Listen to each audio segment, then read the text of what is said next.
So, ngayon, ito po yung aking unang patulanan. No? Ito po una.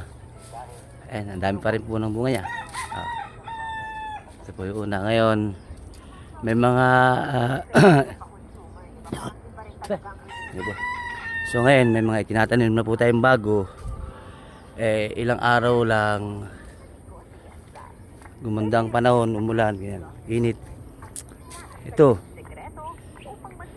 Ito na ang aking katabi lang din to. Ito, magkadugsong. So ngayon ang dami na ay ating pagagapangin, ano.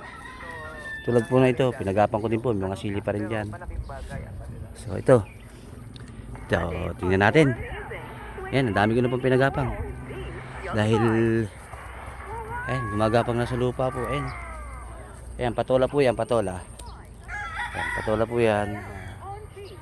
Gaganda. So, ayan. Ito, mga bago na po to. Mga bagong tanim na to. Ayan. Ayan, ito. So, gagawa tayo ng pagapangan ngayon. Ayan.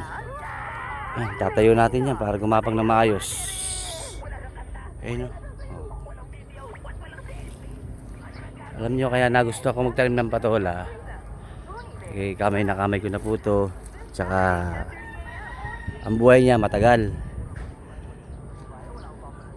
Hindi pa po ito masyadong malaking aking taniman. Ngayon gusto ko magpalawak para ang ani is tuloy-tuloy.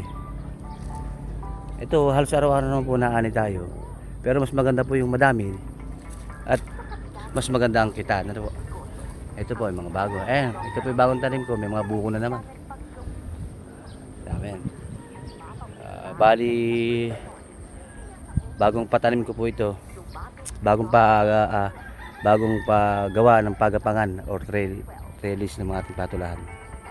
Yun. Po. Thank you po.